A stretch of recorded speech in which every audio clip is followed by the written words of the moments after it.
I want to take a moment at the beginning of this video to let you know that our next Remnant meeting will be June 1st, Saturday at 401 South Walnut in Centerview, Missouri at the old school at 5:30. Come join us. If you believe that you're different than most people around you, you look around and you believe that you should be the hands and feet of Jesus Christ, while you look at a church that's just kind of going to church, but you want to be the church, this meeting's for you.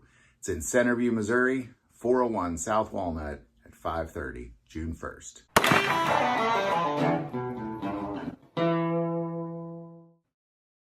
Welcome to a series, He Trains My Hands for War, where we're going through the book of Joshua verse by verse, because the book of Joshua is a great, exceptional example of what it is to be in the army of God and follow his directions.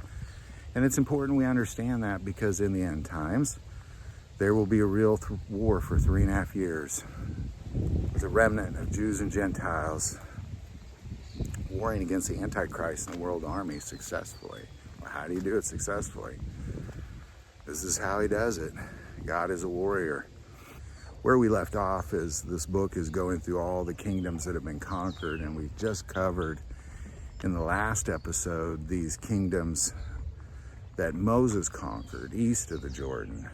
Now we're going to see the list of kingdoms that Joshua conquered west of the Jordan. Joshua 12, starting verse 7. And these are the kings of the country which Joshua and the children of Israel conquered on this side of the Jordan, on the west, from Baal Gad in the valley of Lebanon as far as Mount Halak, as the ascent to Seir, which Joshua gave to the tribes of Israel as a possession, according to their divisions. In the mountain country, in the lowlands, in the Jordan plain, in the slopes, in the wilderness, and in the south, the Hittites and the Amorites and the Canaanites, the Perizzites, the Hivites, and the Jebusites.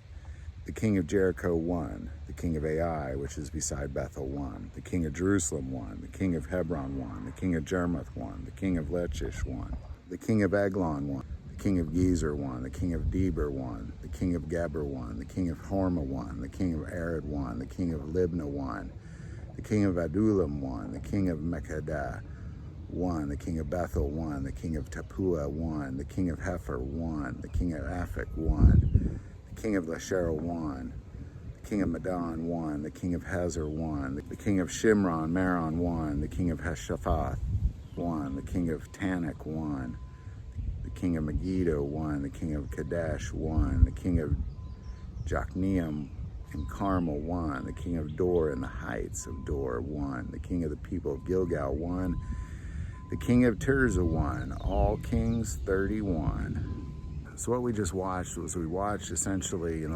this episode and the last episode is all these kingdoms that have been conquered, first by Moses on the east of the Jordan, and then by Joshua on the west side of the Jordan. And it's still only begun. You know, we talked about a few episodes ago about the land that was promised to Abraham, and this isn't even part of it. Like, it's such a small section, but it's still much larger than what we see current day Israel. It's still bigger than that. So, it really kind of shows the land that was promised Israel it's just beginning. And we saw, we had to, in the last episode, Moses, the warriors had to die away before they could start conquering that land. And then once all of them were dead, then they finally crossed over that Jordan, and they've been conquering this land. But it is through wild, wild success that they are doing this. So there you go. Stick with us. The only way they're going to be able to do this is God's way, and just continue to keep that in mind. So continue to follow with us. I do want to, again, remind you, get out, work out while you're doing these things. It's a very important aspect of this. I've been doing ES Power Drink as well, which is the Trinidad Scorpion Peppers. I'm going to put that link below. They've actually switched to K-Cups, which are better because they're brewed fresh right then and there. That Trinidad Scorpion Pepper stuff, man, is so good when it's freshly brewed and put over ice. And it's much, much cheaper, and it stays longer, that sort of thing. So you can also get a coupon code. That link is below. The most important part of this channel is we take prayer requests, and never hesitate to send that in. Thank you for watching this episode of God, Family, and Guns. And as always, love God, love your family, and love guns.